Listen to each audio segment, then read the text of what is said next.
I ka wuli ka jɔ soli ka wuli I b'o min na ni ka na k'i ka balo I wɔsi la I sara bɛ Ala bolo min ye bɛɛ lajɛlen n'i ka jamana baara cogo bɛɛ lajɛlen n'i ka jamana jɔ cogo o kuma n b'i fo sanga ani waati n'o bɔra ye sira kamara sira kolen ni sira jɛlen an ka sira cɛɲi an ka sira sarama a fɔ ko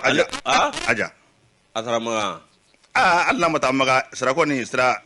a bɛ k'o matarafa koyi bon Ayisa e ma ye don o don danbe b'a la wa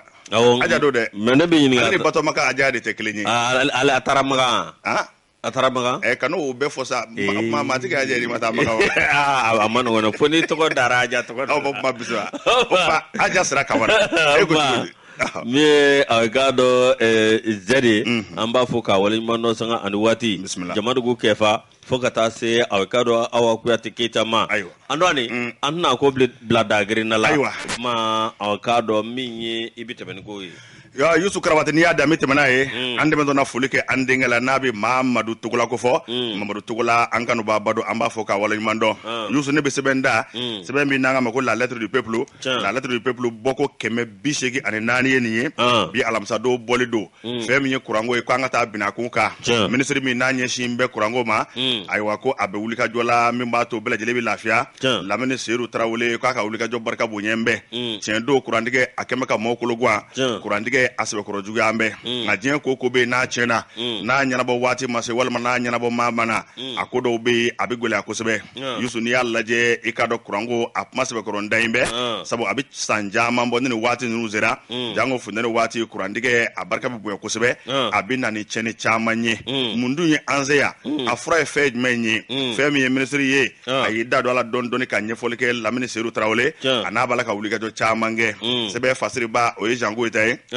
a y'a jira k'a fɔ kabi san 15 ɲɔgɔn na bɔ kurantigɛ kɔni ayiwa o kɛ n bɛ bɛɛ lajɛlen taalan ye sabu ka d'a kan ne nin waati ninnu sera kura tɛ labɔli kɛ ayiwa kura ma hakɛ min mago bɛ jɔ kura la ani kura hakɛ min bɛ ka bila mɔgɔw ka bolo kan olu tɛ kelen ye o bɛ kɛ sababu ye kɔrɔfɔli caman o bɛ taa ka jamana ɲɛmaaw sɛgɛrɛ kɔrɔfɔli caman o bɛ taa ka edemu a baarakɛlaw sɛgɛrɛ nka ne nin bɛɛ lajɛlen ta k'a lajɛ bana yɛrɛ bɛ fa jumɛn fɛ ko mana gɛlɛya cogo cogo yalima a fura ye jumɛn ye yalima n'o ko ma ɲɛnabɔ a bɛ gɛlɛya kosɛbɛ Yusu bana maa mɛn cogo cogo n'i ma se bana furakɛ b'a ma ni bana yɛrɛ fura zɛrɛ nin ɲɛ ma k'a la a dɔw b'a la bana yi ayiwa a bɛ sɛbɛkɔrɔ gɛlɛya n'i y'a lajɛ an ka juruko yɛrɛ lajɛ fɔlɔ énergie yɛrɛ juru min b'a la a kan ka min sara jurumantigiw ye miliyari 100 ani miliyari 80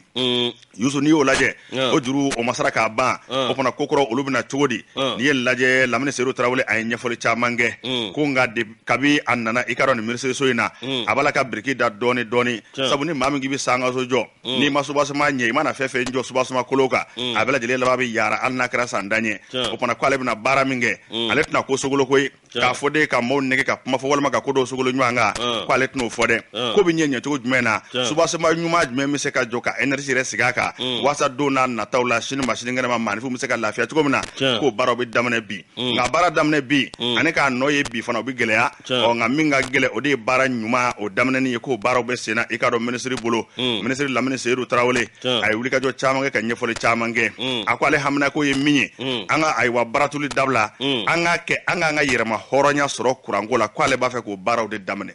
don dɔ la an ka se ka kɛ hɔrɔn ye an yɛrɛ ma I ka dɔn ayiwa kuranko la an kana dulon maa wɛrɛ la ɲɔnɛ ni mɔɔw ye mankan ci n'i y'a sogolo ɲɔgɔn i n'a fɔ karitɔ a mɛn o mɛn mɔɔw b'u daden kan kɔfɛ k'a bɛ tila ka yaara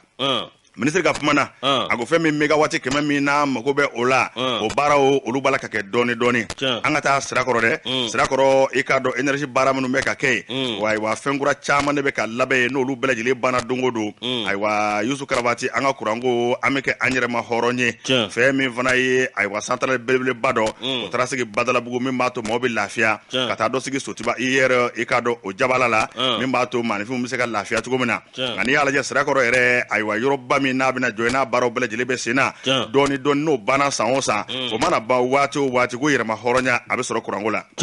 n'i ye ko in lajɛ a ko minisiri yɛrɛ a tɛ sɔnna sanga ni waati bɛɛ a b'a lajɛ baara bɛ dangan min na I ka dɔn walasa maa si kana sɔnna ayiwa a b'o baaraw fana kɛ o de la a ye wulikajɔ kɛ ani EDMSA ani maa minnu bɛ kuranko baara ɲɛdɔn u ka t'u sen jɔyɔrɔ ninnu na k'a lajɛ baara bɛ hakɛ min na ani baara yɛrɛ a bɛ se ka dakoro cogo min na ni ka taa ɲɛfɔ minisiri ka fara EDM maa ɲɛmaaw kan i n'a fɔ Boubacar Jara ani PCA Boubacar Kane ayiwa nun bɛɛ lajɛlen farala ɲɔgɔn kan ni ka taa lajɛ n'u ka technicien Lamini Seydou Tarawele a taara se jɔyɔrɔ ninnu na k'a sɛbɛkɔrɔ lajɛ centrale électrique kura min n'a b'a la ka jɔ sira kɔrɔ nin bɛna courant de yaara mɔɔw ka don n'a nataw la nka tiɲɛ don courant tigɛ bɛ mɔɔw kan bi maa caman bɛ yen ayiwa maa caman dan tɛ ko in na nka n'i ye ko in dabolo lajɛ ko ale ti bi filɛ ale bɛ sini de filɛ sabu diɲɛ don o don san o san a bɛ fɔ ko nin ko kelen bɛ yen waasa o ko in ka ban n'i ma fura yɛrɛ k'a la i k'a dɔn Yusu k'a bɛ gɛlɛya ni maa dun bɛ so jɔ i k'a dɔn so tɛ se ka jɔ bɛ k'a laban sini dɛ dɔɔni dɔɔni a bɛ biriki da o fana k'a dan b'a la k'a fɔ tiɲɛ don mɔɔw tɔɔrɔ bɛ nka a bɛ bɛɛ lajɛlen wele bɛɛ lajɛlen k'i muɲu i k'a dɔn don n'a nataw la fɛn min kɔni ye nin kuranko in ye a bɛ fisaya kosɛbɛ n'i y'a lajɛ fɛɛrɛ dɔw bolo dan bɛɛ an ko min ma ayiwa ko 2016 2035 o ye baara bolo dalen ye min bɛna kɛ sababu ye an ka se ka lafiya kuranko la an bɛ k'an sen da o nɔfɛ dɔɔni dɔɔni centrale électrique n'o ye courant cariso belebelebaden min n'a bɛna jɔ sirakɔrɔ ko min ma ko kɔdu o de ye 2MLI 1013 ye i k'a dɔn wari hakɛ min na don a dafɛ o bɛ t'i jɔ sefa wari i k'a dɔn o miliyari 60 la n'i dun y'o fana lajɛ o bɛɛ lajɛlen wari bɛna bɔ maa min fɛ ayiwa cakɛdaba min fɛ o ye banque islamique de développement ye BIDI fɛn min ye Mali gouvernement fana ale fana bɛ dɔ bɔ ka fara a kan n'i dun y'a lajɛ o jɔli fana i b'a ye k'a fɔ k'o kalifara i k'a dɔn Libankaw ka entreprise ba dɔ la minnu b'a baara ɲɛdɔn a k'o bɛɛ lajɛlen fana kɛra jɛlenya kɔnɔ o k'a ma ko Mateleki o bɛna ninnu baara ninnu bɛɛ lajɛlen kɛ n'i fana y'a lajɛ ale bi fɛn min ye unité de projet maa min b'a la k'o baaraw kɛ i k'a dɔn ayiwa ni baara in kalifa an bɛ o la o ye i ka Usmane Kulubali ye o kɔni y'a jira k'a fɔ baara in bɛ senna dɔɔni dɔɔni sabu n'i y'a lajɛ dɔɔni dɔɔni a t'i tɔ to ko la o bɛ k'a bɔ a da fɛ a bɛ hakɛ yɛrɛ min na bi 100 o 145 ɲɔgɔn na o bɛ ne ka sɔrɔ a ko la o fana ko don n'a nataw la a ko bɛ ɲɛnabɔ kosɛbɛ o fana ni bɛɛ lajɛlen y'i ka juru kun minɛ Kulubalikɛ ka kumana k'a dɔw b'a la ayiwa an bɛ min nɔfɛ i ka dɔn a bɛ ban a waati fana na n'i ye nin daringasɛgɛ ninnu filɛ ani ka minisiri ka wulikajɔ in lajɛ n'a bɛ i ka dɔn ayiwa Seydou de don dɛ Seydou Lamini Seydou Lamini Tarawele ayi Lamini de bɛ ɲɛfɛ Lamini Seydou Tarawele i k'a dɔn ayiwa ale ka wulikajɔ minnu filɛ nin ye a yɛrɛ ka t'i sen jɔ ka kow lajɛ ani ka kow bɛɛ lajɛlen sɛgɛsɛgɛ k'o bɛna kɛ ayiwa wale min n'a bɛna gouvernement fana k'a sɛbɛkɔrɔ lafiya a bɛna fɛn min ye malidenw fana k'u lafiya don n'a nataw la hali ni maa caman bɛ bi Yusu olu ma se ka ko in faamu a ko nka baara in bɛ ka kɛ kɛcogo min na ale de b'a dɔn a ko ma ko le long terme court terme ye mun ye gɛlɛya dɔ nana ka sin ka ko dɔ sogolo jongle ɲɔgɔn kan a ko ale fɛ ka long terme de kɛ a banna gɛlɛya min bɛ a ka ban pewu ka gɛlɛya ye k'a fura k'a jɛ dɔɔni dɔɔni don n'a nataw la nin ɲɔgɔn na kana fɔ bilen fili minnu kɛra ka kɔrɔ k'o filiw ka da bi la o fana an k'a daminɛ kura la ka taa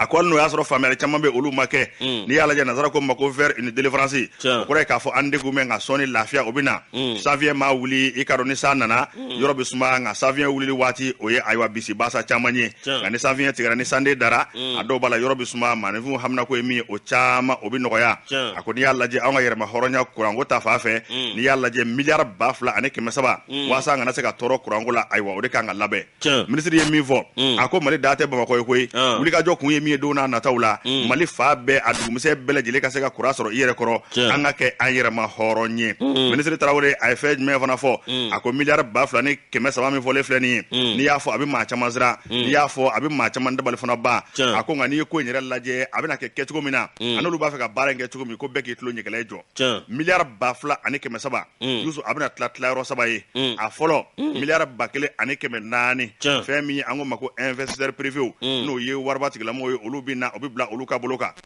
o tɛmɛnen kɔfɛ olu na se ka kuran kɔni bɔ ni k'a feere Mali ma i k'a dɔn sɔngɔ duman na ayiwa gouvernement fana bɛ tugu sɔngɔ min nɔfɛ k'a lajɛ waasa bɛn kɛra min ka fɔ kana kɛ o kɔ a filanan miliyari 400 o bɛna bila i k'a dɔn PTF ka bolo kan an ko ma ko partenaire technique et financier n'a bɛ an dɛmɛbaaw ko fɔ olu bɛna an dɛmɛ ni o ye sefa wari a miliyari 400 a miliyari a sabanan n'o ye miliyari 500 tɔ ye ɲɛ i k'a dɔn anw yɛrɛ bɛ wuli k'an jɔ n'o ye sabu ka d'a kan n'i b'a fɔ maa k'i dɛmɛ i k'i yɛrɛ dɛmɛ Mali yɛrɛ wagandeba budget miliyari 500 ale fana b'o ta n'i ye nin bɛɛ fara ɲɔgɔn kan a bɛ t'i jɔ sefa wari ye a miliyari 2,300 la o de baara bɛ ka kɛ dɔɔni dɔɔni k'o biriki da dɔɔni dɔɔni waasa don n'a nataw la an ka yɛrɛma hɔrɔnya an ka se k'a sɔrɔ an yɛrɛ kɔrɔ a ko ni dun y'a ta k'a lajɛ i b'a ye k'a fɔ ayiwa nin bɛna mɔnɔ bɔ san 4 ka taa se fɔ san 5 ma min b'a to bɛɛ lajɛlen bɛ se ka lafiya cogo min na a ko tiɲɛ wɛrɛ fana bɛ an k'o fɔ ɲɔgɔn ye tiɲɛ don i ka dɔn maaw dusukun tɔɔrɔ bɛ tiɲɛ don maaw bɛ kuma caman fɔ a ko a tulo b'a bɛɛ lajɛlen na a ko nka ko b'a tiɲɛ cogo o cogo n'i ma dilan fɛɛrɛ ɲini n'i ma bana fura k'a la k'a bɛ gɛlɛya dɛ abana a ko gɛlɛya bɛ mɔɔw kan nka ka ko sogolo mɔɔw k'u da de waatini a ka tila ka walaka o kumana k'o t'ale taabolo ye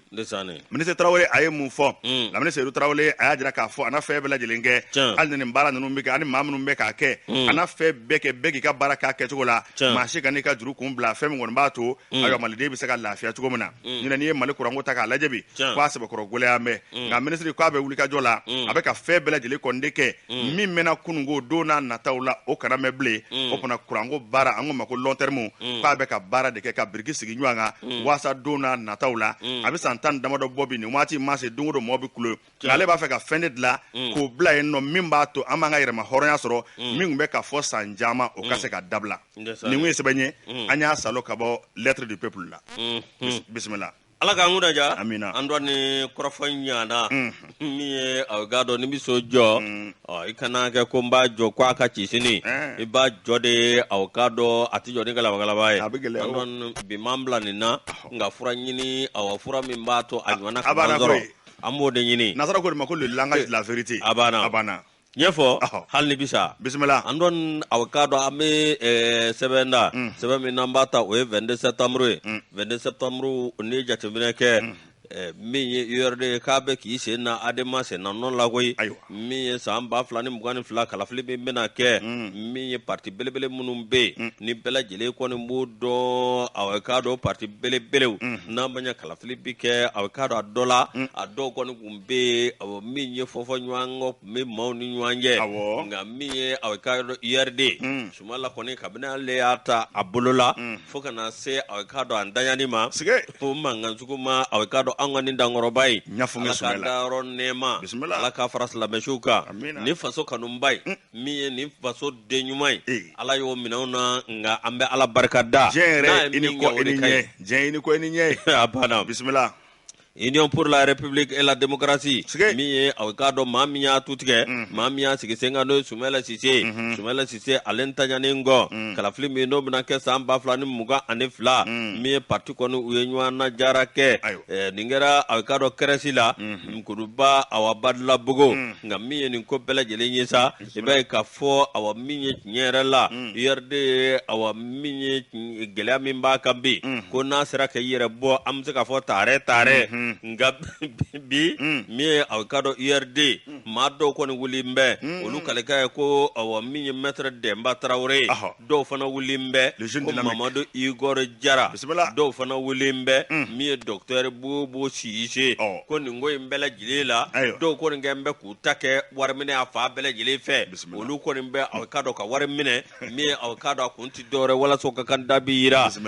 min ye dankɔrɔba ye Sumayila aw ka dɔn min ye tiɲɛ yɛrɛ la a ɲɛnama a ye ko sugu bɛɛ lajɛlen kɛ ni ka parti fara ɲɔgɔn kan a ye ko sugu bɛɛ lajɛlen kɛ parti denw ka bɛn cogo min na a ye ko sugu bɛɛ lajɛlen kɛ parti ɲanga bɛ se ka bonya cogo min na n'a fɔra ko maa dɔw bɛ maa nataba dɔw maa minnu tɛ sira aw ka dɔn foyi ɲɛ maa minnu ko nafolo n'olu bɛ ka t'u sen don a ko la a ka URD ci a ti ɲɛ dɛ nin bɛ hakili jigin Segu ne ka dɔnkili dɔ la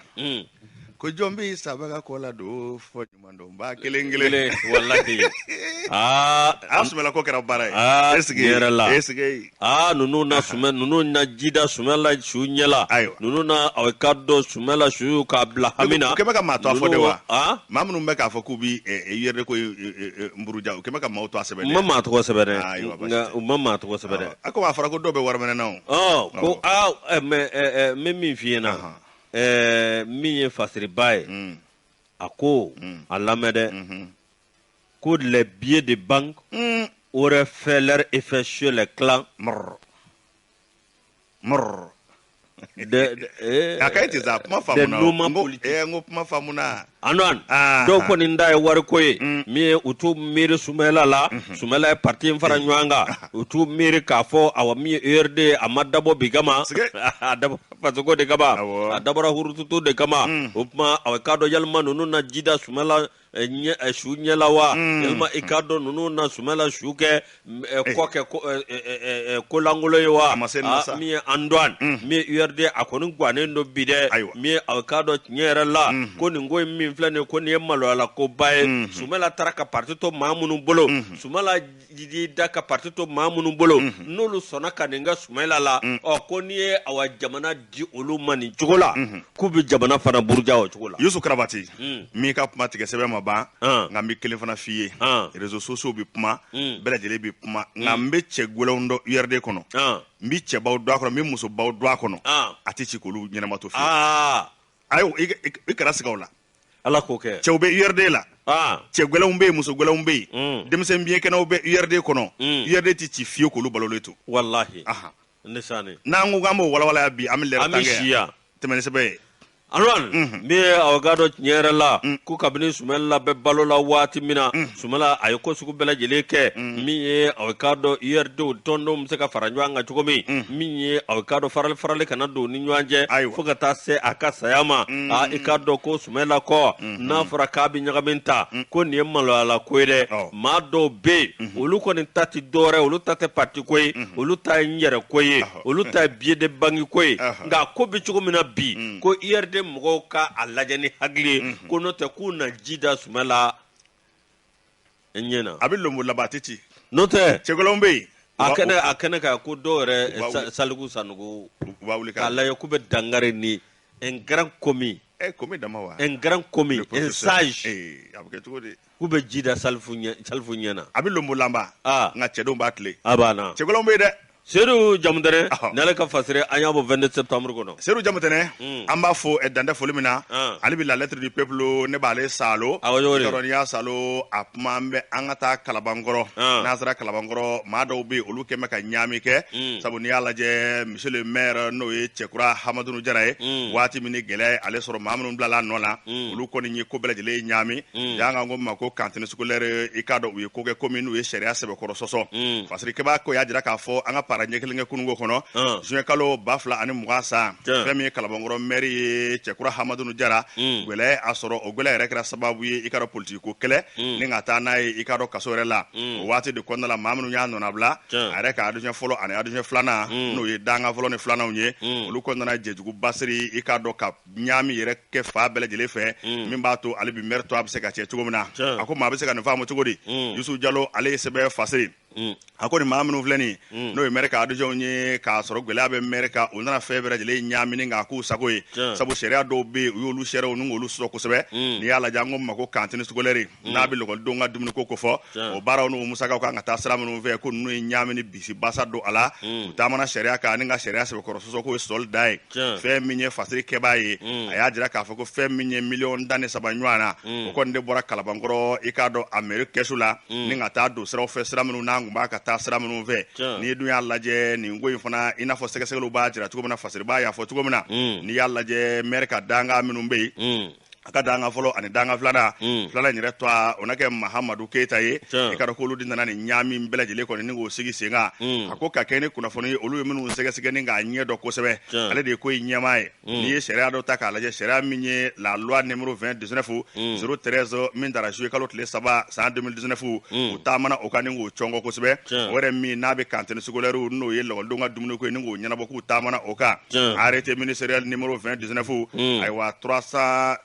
n'a fɔ 3326 ayiwa tiré MENMATD MEFSG min dara octobre kalo dɔ tile fɔlɔ san 2019 k'u taamana o sɛbɛn fana kan n'i dun y'a lajɛ fɛn min ye cantine scolaire a wari kan ka tɛmɛ sira minnu fɛ a musakaw kan ka taa sira minnu fɛ n'i m'a tɛmɛ o sira fɛ a bɛ gɛlɛya o fana n'i y'a lajɛ cantine scolaire minnu n'olu bɛ guwan na o fana k'o baara kɛcogo k'a ma ɲɛ fiyewu sariya min n'an y'a fɔ sisan o cɛtigɛden min bɛ yen n'o ye article 31 ye o kumana k'a jɛya o y'a jira k'a fɔ wari minnu kan ka taa don cantine scolaire da fɛ fɛn min ye collectivité territoriale n'a wariw farala ɲɔgɔn kan dɛmɛbaw n'o ye donateurs ye ani dɛmɛba minnu bɛ yen n'a wari bɛɛ lajɛlen farala ɲɔgɔn kan maa min kan k'a ko ɲɛnabɔ k'a musakaw kɛ o de ye CGS ye n'o ye comité de gestion scolaire ye ko nga ni man no motu bulu de u nana u yɛrɛ kɛ i ka dɔn comité de gestion ma u ye ka olu nɔna bila ka nin baara in kɛ k'a sɔrɔ u ma k'a kɛ arrêté ministériel fana bɛ yen n'o o article 6 o fana bɛ kuma kosɛbɛ o b'a jira k'a fɔ ko cantine sugulɛri wara minnu filɛ nin ye n'a ayiwa a dira collectivité territoriale ma olu de kan k'a bila CGS ka bolo kan olu kan k'a ko bɛɛ lajɛlen ɲɛnabɔ a article 7 fana interministériel n'o bɛ arrêté in ko fɔ olu y'a jira k'a fɔ ko ni cantine sugulɛri minnu filɛ nin ye wari fɛn fɛn n'a kan ka don a da fɛ a wari bɛ ta ni k'a di comité de gestion scolaire de ma o de b'a musakaw bɛɛ lajɛlen kɛ ko ji bɛɛ lajɛlen n'a bolisira don a ninnu kɔni u ye ko bɛɛ lajɛlen ɲaami sabu ko kun kan ka taa sira min fɛ u ye ko jɛngɛ ni ka taa n'a ye sira fɛ sira min n'a man ka taa o fɛ fiyewu n'i ye Kalabankɔrɔ yɛrɛ mairie ta k'a lajɛ bi bi in na maa fila min n'o to a fɔlen filɛ nin n'o ye premier adjoint ye ka taa fara i ka dɔn deuxième adjoint kan o ni ayiwa o masuruna ma o farala ɲɔgɔn kan ni ka nin jɛjuguba ye ni k'a sigi sega kosɛbɛ a ko n'i ye sariya ninnu da k'a lajɛ sariyaw bɛɛ lajɛlen tilen bɛ koyi a ko nka sariya sɔsɔra o ye sɔsɔ da ye maa yɛrɛ min n'a bilala maire nɔ na a y'a dɔn k'a fɔ a ye baara min kɛ nin baara in a kologɛlɛyara kosɛbɛ olu yɛrɛ de wulila ni ka taa sanni kɛ n'a bi cantine sugalo kɔfɛ ka taa sanni kɛ yalima ko y'u ka baara ye wa u taara sanni kɛ fournisseur minnu fɛ Sɛki Hamala Tarawele ani Nima distribution Sarlo ko ayiwa sanni ninnu dara kɛ olu fɛ ɔ ni sanni fana bɛ kɛ sanni sɛbɛn de bɛ kɛ n'a bɛ bon de commande ko fɔ a ko nka bon de commande ninnu sanfɛ a fɔra ko fɛn minnu bɛ taa san ani fɛn minnu sanna ka na k'olu tɛ kelen ye nin kɔni o sɛbɛn fila bɛ fɔ ɲɔgɔn kosɛbɛ maire kun tɛ wagati min olu ye ni jɛjugu bɛɛ siri kuma y'o de ye ka nata bɛɛ kɛ ka ŋanamu bɛɛ kɛ ka sɔrɔ maire tɛ yen kuma y'o de ye ala Yusu Karabati fasiri kɛba a ye fɛn min fɔ nin ye ko maa minnu u ye nin min kɛ nin ye ka sariya sɔsɔ n'o bi i ka dɔn cantine sugulɛriw a taabolo sariya bɛɛ lajɛlen sɔsɔ ko ale bɛ ɲininkali min kɛ a yɛrɛ la ko yalima u ka nafa kɛrɛnkɛrɛnnen kun bɛ nin fɛn in kɔnɔ wa ɲininkali gɛlɛn u tun bɛ fɛn sɔrɔ a la wa o ɲininkali fana bɛ yen k'u ma da o fana ma fasiri kɛba ka kuma na n'i ye bon de commande yɛrɛ ta k'a lajɛ ani bordure de livraison ani procès verbal min bɛ yen olu sɛbɛnw fɔ mɛ ɲɔgɔn kɔ o b'a jira k'a fɔ ko a ma tɛmɛ a tɛmɛsira fɛ fiyewu n'i y'a lajɛ fɛn kan ka sa cogo min na a n'a kan ka na cogo min na n'o sɛbɛnw fɔra ɲɔgɔn kɔ kurukuru kasa i b'a ye k'o b'a nɔfɛ a ko nka dɔwɛrɛ tɛ fɛn min kɔni ye politique ko kɛlɛ ye ani fɛn min juguya yɛrɛ ye ko nin bɛɛ lajɛlen kɔni o kasa de bɛ nin ko in nɔfɛ n'i y'a lajɛ k'olu ye sɛgɛsɛgɛli kɛ k'a lajɛ a fɔra ko min ka san ani min zanna ka na k'olu tɛ kelen ye wa maa minnu fana kan ka taa sa ka musakaw kɛ o tɛ olu ye o tɛ conseil communal ye o ye i ka dɔn CGS mɔgɔw de ye wari kan ka di olu de ma olu kan k'a baara kɛ n'i ye Kalabankɔrɔ ta k'a lajɛ ko maa kɔni b'i yɛrɛ ɲininka bi bi in na ko maa bɛ se k'a fɔ ko nin ye wari yuruguyurugulen ye wa o ɲininkali o to min bɛn nka ni nin bɛɛ lajɛlen lajɛ fasiriba ko ale ma da o ma ale ka ko ɲɛɲini kɔnɔna la a y'a ɲini k'a bɛ deuxième adjoint wele ayiwa ko nin ko ɲaami bɛ Kalabankɔrɔ an b'a fɛ k'i wele k'i ta fɔ kaba ale kɔni ye téléphone caman a ye kuma cɛjugu caman da ni k'ale sɛgɛrɛ k'a jira k'a fɔ k'ale tɛ kuma ale t'i da don nin ko in na o fana ni min ka di fasiriba ye fasiriba k'o sɛbɛn ni min ka di fasiriba ye fasiriba k'o fɔ k'ale yɛrɛ da tɛ don nin kuma in na bilen ko nka n'i y'a lajɛ a ye kuma minnu kɛ k'ale jaabi téléphone na k'o bi a jira i n'a fɔ maa min gɛn bɛ ka jalaki kɛ a yɛrɛ la ale y'a wele de i ka dɔn kunnafoni a bɛ se k'a ta fa fɔ cogo min na nka k'a y'a kɛ pɛrɛn-pɛrɛnniw ye ni ka kuma cɛjugu caman da k'ale sɛgɛrɛ ko ale k'o tɛ baasi ye k'a ye min fɔ ko min b'a n'i ja o sɛbɛn min b'a n'i ja o kɛ nin ko in yɛrɛ ne da tɛ don nin na bilen fasirikɛ b'a ko ten ko nka an bɛ don min na ko bi fɛn min kɔni ye monsieur le maire ye n'o ye i k'a dɔn ayiwa cɛkura Amadu Jara ye ko maa don maa min n'a hakili sigilen bɛ kosɛbɛ maa don maa min n'a hakili bɛ ɲɔgɔn fɛ wa maa don maa min ne a ka commune ɲɛtaa ka d'a ye kosɛbɛ nka fɛn min ye premier ni deuxième adjoint ye olu filɛ nin ye ka na ɲaami min don n'a baaraw taabolo la k'a bɛ kɛ sababu ye ka sigida k'a to a tiɲɛ a bɛ kɛ sababu ye ka mairie k'a to a tiɲɛ kosɛbɛ a ko n'i ye Guwana yɛrɛ ta k'a lajɛ fɛn min ye cantine sugulɛriw ye a dabɔra min kama denmansaw ka lafiya denmisɛnninw ka lafiya dumuni ko ka se ka ɲɛnabɔ a ko nka ka taa n'a ɲɔgɔnna walejugu kɛ sabu ka d'a ka gɛlɛya kun ye maire sɔrɔ k'o ye kojuguba ye ka fɛn min ye cɛkura Amadu Jara ye parce que b'a kɔni y'a jira k'a fɔ maa don a n'a hakili bɛ ɲɔgɔn fɛ wa don n'a nataw la n'a fɛn bɛɛ lajɛlen kɛ fɛn min kɔni b'a to sigidala mɔgɔw olu bɛ se ka lafiya cogo min na nin kun ye sɛbɛn ye an y'a salo ka bɔ la lettre du peuple u y'a janfa ta ka anw ka maa dɔ fana ɲɔgɔnna sɛgɛrɛ anw ka maire bannen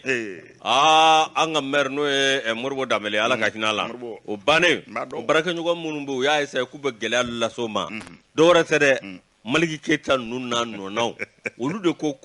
commune kɔnɔ n'olu kun sugandira Zew kun bɛ Kabakɔrɔ droit ci a bɛ bɛn u b'a ci jinɛ cɛkura Amadu Jara in an yɛrɛ bɔra ka baara caman nɔ na n den don sa maire baarakɛla don n den don maire baarakɛla don n den don bisimila a kɛra n ye o tuma na i bolo don andon amisabenda a min yere la fe min ga gele o yendem na le wulila belajele ba do yentem na madara belajele ba do mi yendem we avocado grevu kura uyo bolo dade mi avocado yere la utara kata seben bi nu ya bi utara kata bi gouvernement ga bologa ka fo aw min yo oluko ni ala ni luka mago manyana bo ni ndoma sina ni fuka ta se ni ndoma sina ma engo be ngara fedo la folo be nguma ke fedo la ni ay utara ci tugo ni seke beni make asugolo la amanya ayo bisu maliku kembodi anon nyera fa ni benga ma joni katlege no katlege ni ngal kew ay alna ni katlege nyanye e fulu de mado ajara tu sene am bude ka gerela na roba ni yale bi lafia anwani mi avocado nunu ngoni tara ko to bi gormanga avocado tabluka febrikalo tule duru tamane yentem avocado nyerala nunu ngoni ajira ka fo awami ka damna nendo fuka ta se avocado jumado ma me kalola avocado luko na garabu boloda mi garabu me no ba boloda yego katle avocado nyerala mi yelma onni be makala mi avocado ni mi flani mi yego katle awa anan nona kuye avocado ni pma fode andwan mi syndicat olu ko ni ya jira ka fo olu ye wulika joke mi ye wulika jo mi nu ya ke ni benkera minga o benkan ko mo bwa sirafe mi ye avocado conseil national du patronat ani gouvernement ni yendem ni nyanje benga foi mabo asirafe mi do era koko ambe ngo nun lo solasa na lo solasa obike avocado amanga transition balla tiala angon na kewo ga kado awami yende moye ulu fran awa eko la somake ulu lare mi avocado ulu e wulika joke ga jira ka fo avocado mi nya ango jini fe masabati o mi nyini fe mbado e munye me ekado auka awa mi nya auka sigidala baraka yoruba mi mbe ni demba ya me balala na min nafanya jamana nye ikado koma taxi o mamunu be miye avocado nuye galala se oluma igaro gele o izini akabla bloga miye akabarake wa mamunu nuye galata ka se oluma oluka siku ka baraka rola no tamana ka boy collectivité mau foka ta se avocado critique la mau miye no tamana ka boy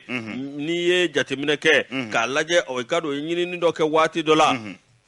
category mi avocado abela jele avocado ni category A category abela jele ka soroka nga kekelenye ka saraka nga kekelenye category BBT CBT bismillah nga andon ni kuma ko ni wora mi avocado pmani chenyi abel chemba ngande mi avocado pmani chenyi ko ni fora uyende mawye ka aklisi ke pma fuyena avocado anna blase ngao abenata uyente maw olu ko ne sikilike avocado ka ko bela jeleke mi avocado ali ministry mi be no ministry mega administration territorial oye mamunu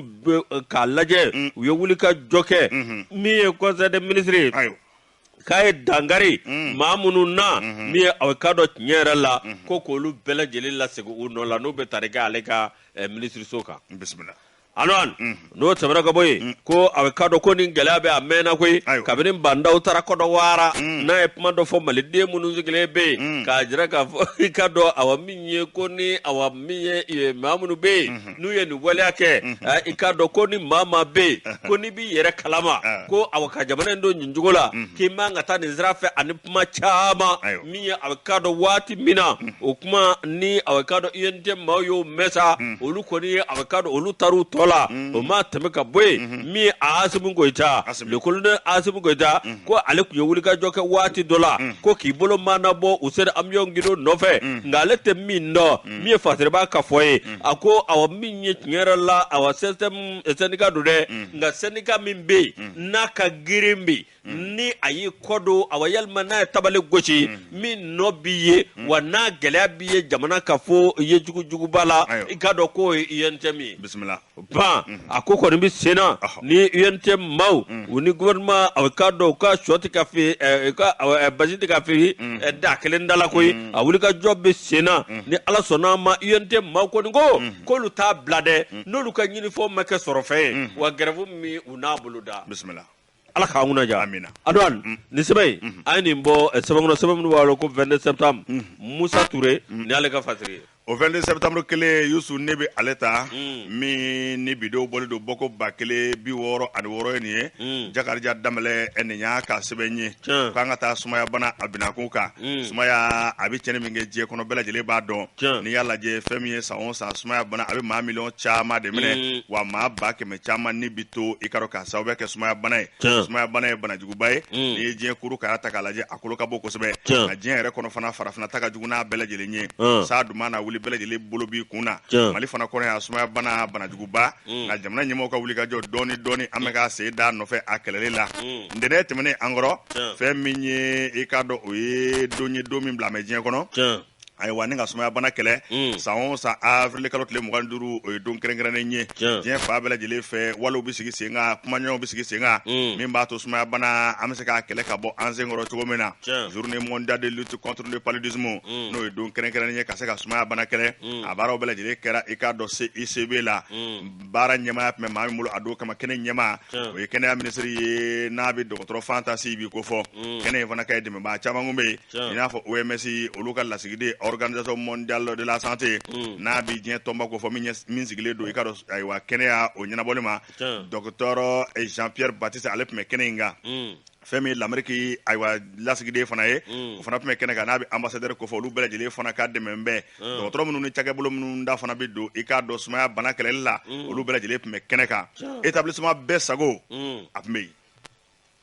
Gasama Jabi Gasama sigi bɛɛ sago bɛɛ sago Jabi Gasama kɔni bi m'ale bila Mali yɛrɛ kɔnɔ kana ni sange ka bɛɛ ka don sange kɔrɔ Jabi Gasama a banna Gasama Jabi a tun bɛ yen ko diɲɛ jigi dɛ Gasama Jabi an bɛ sɔgɔma de sani nka n'i yɛrɛ ye bi cɛgolando dɛ wallahi a tun bɛ yen sumaya bana kɛlɛli la a fana a jɔda ka bɔ a la kosɛbɛ dɛmɛbaa caman olu bɛɛ lajɛlen tun bɛ kɛnɛ kan minnu bɛ dɛmɛw kɛ i ka dɔn nin don kama a don sɛbɛkɔrɔ ɲɛnɛmaya kosɛbɛ hali n'o y'a sɔrɔ coronavirus bana bɛ yen a don kama maa 50 dama o de tun bɛ yen sabu ka d'a kan dɔgɔtɔrɔw o de laɲini ayiwa furanjɔ ka don maaw ni ɲɔgɔn cɛ wa ni maaw bɛ kamaro ɲɔgɔn kan a kana tɛmɛ maa 50 kan i ka dɔn fɛɛrɛw fana ka sigi sen kan o bɛɛ lajɛlen kɔni batora maa min ni nin baara ninnu daminɛna i b'a ye k'a fɔ maa min ye kuma ta o ye docteur Jean-Pierre Baptiste ye ale min OMS ale ka lasigiden an fɛ yan ayiwa sumaya baara bɛ lahalaya min na diɲɛ kɔnɔ a da donna i ka dɔn jateden dɔw la ni ka ɲɛfɔli caman kɛ a ko Mali kɔnɔ yan fɛn min avril kalo tile 25 an fana ma to kɔ anw bɛ tila k'a mɔnɔbɔ ka kɛ dɔgɔkun kelen ye n'o ye semaine nationale de lutte contre le paludisme ye fɛn min b'a to kunnafoni ka cari fa bɛɛ lajɛlen fɛ mɔgɔw ka se k'u yɛrɛ tanga sumaya bana ma ani n'a kɛra minnu gɛrɛsɛgɛ olu bɛ se ka furakɛ cogo ɲuman na cogo min na ayiwa OMS a ka ciden min bɛ yan n'i y'a to a fɔ Jean-Pierre Baptiste ale kɔni y'a jira k'a fɔ k'a daminɛ san 2000 la san 2000 ka na bila san 2019 la san 19 i b'a ye k'a fɔ palibana a bɛ ka sɛbɛkɔrɔ kɛlɛ wa a bɛ ka jigin dɔɔni k'a ban dɛ farafinna yan a kolo ka gɛlɛn yan kosɛbɛ sabu ka d'a kan a bɛ cɛnni yɛrɛ min kɛ a bɛ maa hakɛ min faa farafinna o de ka ca kosɛbɛ ni dun y'a lajɛ wulikajɔw bɛ sen na dɛmɛbaw ani jamanaw ayiwa marabaw fɛn min kɔni b'a to yanni 2030 cɛ n'a bɛ 2030 ko fɔ sumaya bana an ka se k'a gɛn ka bɔ an sen kɔrɔ Jean-Pierre Baptiste a ka kumaw na hali bi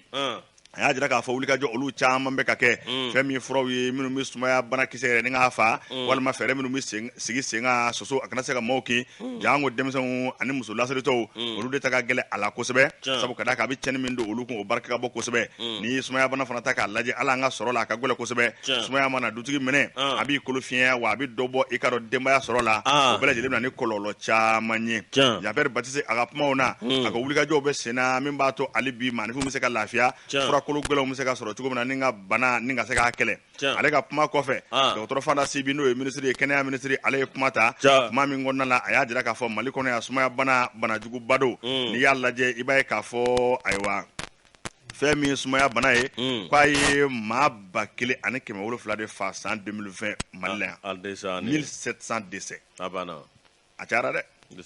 a ko nga wulikajɔ bɛ sen na Mali gouvernement ana dɛmɛbaaw hali bi an bɛ se ka sumaya bana k'a sɛbɛkɔrɔ kɛlɛ cogo min na fɛn min jamana ɲɛmɔgɔw ye k'u bɛ mɔgɔ hakili sigi fɛɛrɛ caman de bɛ ka sigi sen kan wali caman bɛ ka sigi sen kan don dɔ la ayiwa an bɛ se ka nin bana in fura ka bɔ an senkɔrɔ cogo min na a ko Mali kɔnɔ bi in na maaninfinw yɛrɛ ka taa dɔgɔtɔrɔso la ko nana n yɛrɛ lajɛ a ko n'i ye pali bɔ a la k'a tɔ b'a dɛmɛ a banna an bɛ wari min don pali la batara ko don wa n'i donna dɔgɔtɔrɔso kɔnɔ ka maaw dan minnu n'an bɛ i ka dɔn kɛnɛyako la palitigi ta de ka ca kojugu a banna i tulo ɲɛgɛlɛ jɔ dɛ a ko fɛn min ye o san dɛmɛnen ɲɛ i b'a ye k'a fɔ maa 2 million ɲɔgɔn na pali tɛmɛna ninnu bɛɛ lajɛlen fɛ pali ye maa minnu minɛ fɛn min ye 800 ye an ko ma ko kagrafu olu ta kun y'a jugumanba yɛrɛ ye nka maa minnu tora la maa 1700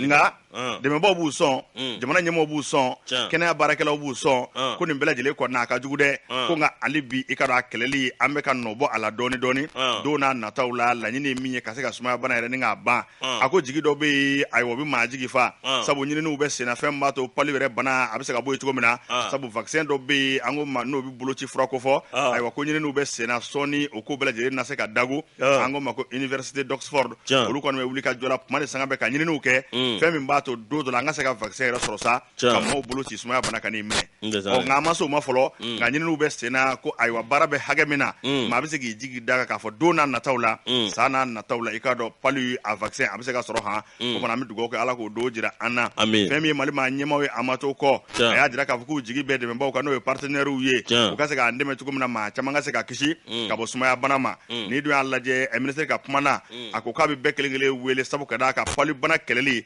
sumaya bana kɛlɛli maa kelen kungo tɛ jamana ɲɛmɔgɔw dama kungo tɛ ayiwa dɛmɛbaaw dama kungo tɛ k'an bɛɛ lajɛlen kelen kelen kungo de don sabu n'i y'a mɛn sumaya bana fɔ soso bɛɛ lajɛlen ka i yɛrɛ k'i soso ma i k'a dɔn ko n'o baaraw fana kɛra k'a bɛ jamana ɲɛmɔgɔw ka baara k'a nɔgɔ u bolo kosɛbɛ n'i dun y'a lajɛ fɛn min sangidiw fana olu b'a la ka kɛ sabu wale dɔw sigira sen kan 5 millions kɔnɔntɔn o fana tilala Mali fan caman fɛ min b'a to maaw bɛ se ka si sange kɔrɔ cogo min na k'u kisi i ka dɔn sumaya bana ma wa n'a fɔra sange min su mɛ ayiwa sofalanji la o de ko don sange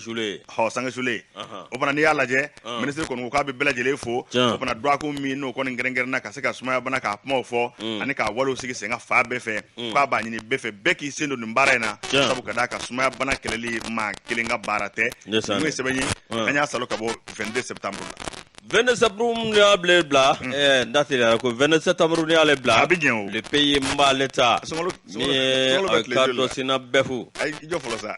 iko datelera sungolo tle jole bi andwani a kon betle tan ko jana fa ka mum ne da amma mu ka soro de andwani mi ambi sebenda sebe mi nambata o ye le pays avec cadre sina befu avec cadre enfier dobe ko madame Kane Jeneba Sal o te banki tigala mo ka to de sina befu awo o ka sendika mi awa kado ni ngoy ngoni mbeka awa mi ka tani sira cha manyi mi awa kado sina befu ko nguliledu mi ni musu ko fole ni awa joma min daraka segere mi binga ni mi no taraka segere e kado ko aka sigi aka hake ko nona mi awa kado BDMSA mi na nyema awa kado Brema Amado Aidara ay kado nyera la ko aka meka wala do ta ninga musu en sigara no Madam Kane Jeneba Sali mi awa fasiri bai ajira kafo ikado ko nintashi gale mi awakado mako ni bo barala ko gwenga bo barala awakado gwenjugo sugu adola mi awakado Madam Kane Jeneba Sali sina befu awakado nyerela ko awa mi wulika joko ngera mi ni muso ko fole nyi ikado ko jaja ma dobe ko abe muso me bangi barala nga wala sa awakado lewere be jamana worela no la american jamana kay yamara di muso ma awakado ni amago ware mina ka de amato ma ani muso menywando koko bokata noyi o yamaria awekado sebembe no temena kabwe mi musoyi awekado awami ko jede martinité ka kunganga to la wati dola o binye awekado minye ukonia alla ubuluda aka gaswa ke maminga ngana norobla ikado o map masoro folo mi musoyi anaka konoma dimi benywana akoni munyunge o munyunge lesa awekado minye musoyi ngone ndara nga musoyi awekado anakasara do na nana sɔrɔ o kasara kɔnɔna na a k'a dɔn min ye muso in ye i k'a dɔn ko a kun tɛ se ka bɔ bilen min ye muso in ye u taara ka taa tile minɛ a fɛ tile minɛnen a fɛ tile ma minɛ i se ɲɛna tile ma minɛ a k'a dɔn dɔwɛrɛ tɛ maa min bɛ yen a k'a dɔn n'o ye baarakɛla dɔ ye k'o de taara ka taa tile minɛ o y'a sɔrɔ kɔnti bɛɛ lajɛlen bloquera min ye a k'a dɔn jate bɛɛ lajɛlen sigira k'u tilara ka n'a fɔ ko 400,000 k'o ye a k'a dɔn kɛsu jɛ o min kɛra sa min ye a k'a dɔn cɛ min ko k'ale yamaruya di o cɛ kɔni o ye sɛbɛn bila ka na i k'a dɔn ko wari o wari n'a bɔra ale tɔgɔ ale de ye yamaruya di ni muso kɔfɛlen ma a ka wari bɔ k'a ci a ka maaw ma n'o tɛmɛna ka bɔ yen min ye a k'a dɔn jalakili min dara k'a sɛgɛrɛ min ye o jalakili ye a k'a dɔn k'a sɔrɔ ka taa tile minɛ a la ten o y'a sɔrɔ a bɛ degun kɔnɔna na n'o ye urgence ye ka tila k'a fɔ ko 400,000 k'o ye wari jɛ ka sɔrɔ compte bɛɛ lajɛlen kɛra min sina bɛɛ fɔ maaw ye olu kɔni ko dibi bɛ nin ko in na wa k'a dɔn ko nin ko in a ka ɲɛɲini u ye ko ɲɛɲini a k'a dɔn ka ko ɲɛ bɛɛ lajɛlen bange ɲɛ bangenen sina bɛɛ fɔ maaw y'a ye k'a fɔ bin kɛra muso kan i k'a dɔn madame Kane Jɛnɛba Sall u kɔni sina bɛɛ fɔ maaw ye wulikajɔ sugu bɛɛ lajɛlen kɛ u ka maa ɲɛma min bɛ yen n'o ye Amadu Ba ye ale kɔni ko nin ko in tɛ bila tan dɛ nin ko in tiɲɛ bɛ segin a nɔ la de wa muso ye a k'a dɔn min ye a kɔni bɛ sara nka pirimu minnu b'a ye ni olu minnu tigɛra a la ko pirimu bɛɛ lajɛlen ka di muso in ma Antoine nin ko kɔni bɛ sen na min ye a gɛlɛya bɛ yen min ye a k'a dɔn tiɲɛ yɛrɛ la sina bɛɛ fɔ maaw an'u ka maa ɲɛma min bɛ yen n'o ye a k'a dɔn Birema Amadu Ayidara a gɛlɛya kɔni bɛ yen ni muso ye nin ka affaire i k'a dɔn nin tɛ bila ko ye a wulila a dara nin y'a wulilen tu wa sina bɛɛ fɔ maaw kɔni ko k'olu tɛ a dabila fo muso in ka segin a ka hakɛ kɔnɔ ko n'o tɛ i k'a dɔn u se ye min ye k'u n'o kɛ Isa Jigiba ni ale ka fasire an y'a bɔ le pays kɔnɔ ayiwa le pays mɔɔw an b'u fo k'u waleɲuman dɔn i k'a dɔn dan tɛ foli min na ne bɛ sɛbɛn da ale bɛ sɛbɛn min n'an k'a ma ko la lettre du peuple ayiwa ICP Mali u ni kunnafonidilaw ayiwa u ye kalanbulon dɔ sigi sen kan n'i y'a lajɛ ICP Mali yɛrɛ a bɛ min ko fɔ o de ye initiative d'information de communication et de plaidoyer sur la protection sociale au Mali ICP Mali dɔwɛrɛ tɛ fɛn min ye kunnafonidilaw bɛ se ka lafiya cogo min na wa kunnafonidilaw ka se ka sariya fana dɔn walasa u bɛ se ka kisi kiriko ma cogo min na ayiwa kalanbulon in sigi b'o de kan kunnafonidila ka to k'u kalan sariya taabolo la walasa kunnafonidi hakɛ kɔnɔna la u ka se ka sariya fana dɔ ka fara u ka kunnafonidi kan n'i ye ko in lajɛ a kɛra kalanbulon ye min n'a fisayara kosɛbɛ sabu dɛmɛbaaba min bɛ yen n'a bɛ Fondation Friedrich Ebert ayiwa aliman ka info man di an ka daw ma Fondation Friedrich Ebert i k'a dɔn olu de nin ko in sigi sen kan ni ICP jɛra k'u tɛgɛ di ɲɔgɔn ma kabi kunun ko araba baara in i k'a dɔn a daminɛna ayiwa maison du partenariat Bamakɔ an ko ma ko atelier de renforcement des capacités o tɛ dɔwɛrɛ ye ka se ka dɔnniyaw ni k'olu kolo sinsin fɛn min ye kunnafonidila journaliste maa mugan ɲɔgɔn na i k'a dɔn kalan in kɔni ayiwa kuma fɔlɔfɔlɔ bɛ ka kɛ u bɛ se ka fɛn caman faamu sariya taabolo la cogo min na sabu kɛnɛ in yɛrɛ kɛ kunnafonidila maa jole dɔw bɛ minnu bɛ ka kalanw di ani kiiritigɛla maa jole dɔw bɛ minnu bɛ ka kalanw di an da na tila ka se o tɔgɔ ma ayiwa kuma kɛra min kan n'o ye kumakun ye nanzaraw k'a ma ko thème média et justice kunnafonidi ani kiriko o fana farati caman bɛ yen min n'a bɛ kunnafonidi ka sabu ka d'a kan n'i ye baara kɛ n'i m'a k'a kɛcogo la ayiwa sariya ye min fɔ n'i ma taama o taabolo kɔnɔna la a dɔw b'a la baara a bɛ gɛlɛya i bolo kosɛbɛ walasa kunnafonidilaw ka se k'u hakili jo kosɛbɛ k'u ka dɔnniyaw kolo sinsin i ka dɔn ni sariya taabolow ye o baaraw bɛɛ lajɛlen kɛra ICP yɛrɛ ɲɛmaaba Usumani Dawo ale nisɔndiyara kosɛbɛ a nisɔndiyara sabu ka d'a kan o dɛmɛbaa min bɛ yen n'o ye Fondation Friedrich Ebert ye a y'u fo k'u waleɲuman dɔn danaya minnu bɛ u ni ɲɔgɔn cɛ an'u bɛ wulikajɔ min kɛ kunnafonidilaw bɛ se ka lafiya ka dɔnniya caman sɔrɔ cogo min na a ye Friedrich Ebert mɔgɔw k'u fo ni k'u waleɲuman dɔn a y'a jira k'a fɔ tiɲɛ don n'i bɛ furali kɛ i b'a daminɛ i ka bulonda la kunnafonidila caman bɛ yen i bɛ taa sɔrɔ hali n'u bɛ kunnafoni ɲɛ dɔn ayiwa sariya ko caman bɛ yen i bɛ taa sɔrɔ hakili ma jo o la kosɛbɛ ko nin bɛna kɛ sababu ye kunnafonidila minnu n'olu ye nin kalan in sɔrɔ tile damadɔ kɔnɔna la ka se ka sariya kow faamu hali b'u ka baara tɔ bɛ se ka kolosi cogo min na sabu ni kunnafonidi baara kolo sinsinna a bɛ démocratie fana kolo sinsin i ka dɔn Friedrich Ebert maa min na an bɛ o tɔgɔ la ale y'o kuma fɔ n'o ye Christian Eclat ye ale y'a jira k'a fɔ jɔda min bɛ kunnafonidilaw la ko dɔw ko fanga naani de don jamana kɔnɔ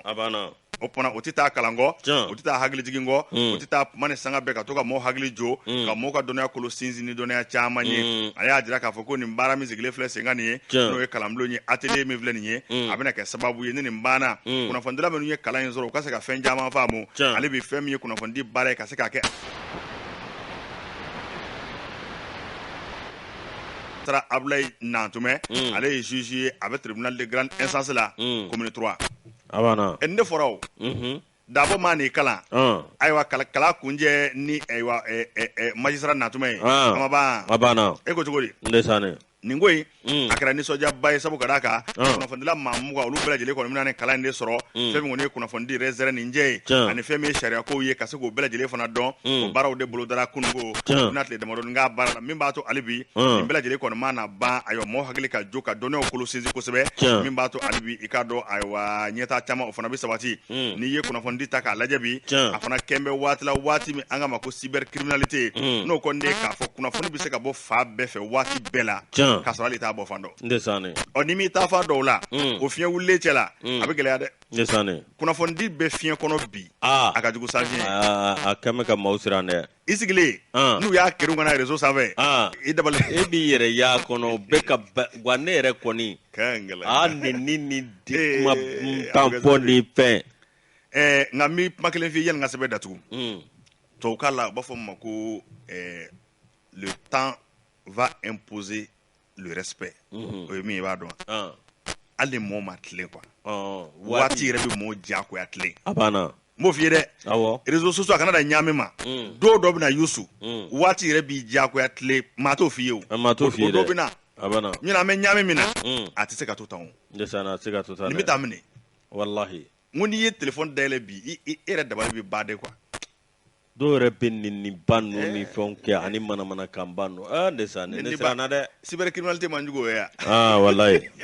o bana fasirikɛbaa ye mun fɔ kuma laban na a ko nin fɛn min filɛ nin ye nin ngalamlo ninnu ni nin bɛ to ka kɛ kuma ni sanga bɛɛ a bɛ kɛ sababu ye ka kunnafonidilaw hakili jo kosɛbɛ kunnafonidi yɛrɛ baara ye min ye k'i ɲɛsin a ma sabu ni kunnafoni cayara jamana o jamana kɔnɔ kunnafoni ɲuman a bɛ démocratie sinsin o jamana kɔnɔ nin ye sɛbɛn ye an y'a salon ka bɔ la lettre du peuple Jean Goyita ale ka sɛbɛn don